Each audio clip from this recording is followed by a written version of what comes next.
BC రిజర్వేషన్లకు సంబంధించి తెలంగాణ ప్రభుత్వం జారీ చేసినటువంటి జీవో నెంబర్ 9 అలాగే ఎన్నికల ప్రక్రియకు సంబంధించి 41, 42 ఈ నోటిఫికేషన్ని నిలుపుదల చేస్తూ తెలంగాణ హైకోర్టు స్టే విధించినటువంటి పరిస్థితి తెలిసిందే.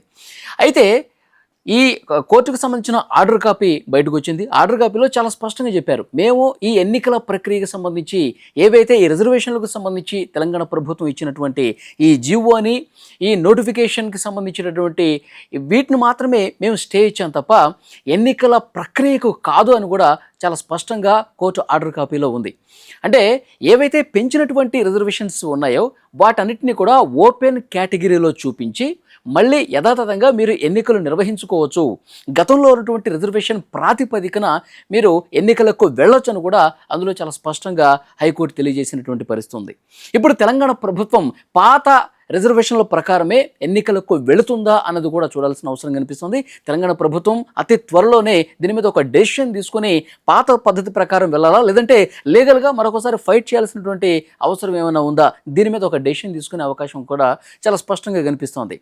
అయితే గతంలో ఈ కొత్త జీవో కంటే ముందు, ఈ ఎన్నికల నోటిఫికేషన్ రాకంటే ముందు పాత దాని ప్రకారం రిజర్వేషన్లు ఒకసారి చూసుకుంటే ఎస్సీలకు 15% రిజర్వేషన్లు ఉండేది, ఎస్టీలకు 10% రిజర్వేషన్లు ఉండేది, ఓబీసీకి 25% రిజర్వేషన్ ఉండేది.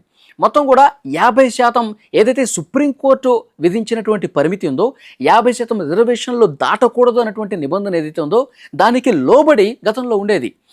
ఇప్పుడు బీసీలకు 42% రిజర్వేషన్లు ఈ పెంచడం వల్ల అది 67% అయింది.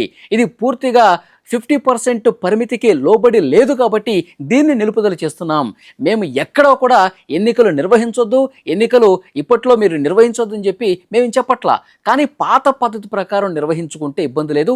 ఇప్పుడు పెంచినటువంటి రిజర్వేషన్ని ఉన్నపళంగా మీరు ఓపెన్ కేటగిరీ కింద నోటిఫై చేసి ఎన్నికలకు వెళ్ళొచ్చు, ఆ వెసులుబాటు ఉంది అని కూడా చాలా స్పష్టంగా చెప్పినటువంటి పరిస్థితి. సో ఎన్నికల సంఘం కూడా దీనికి సపోర్ట్ చేసినటువంటి పరిస్థితి ఉంది. ఎన్నికల సంఘం హైకోర్టు ఆర్డర్ కాపీ మీద రియాక్ట్ అయినటువంటి పరిస్థితి కూడా ఉంది.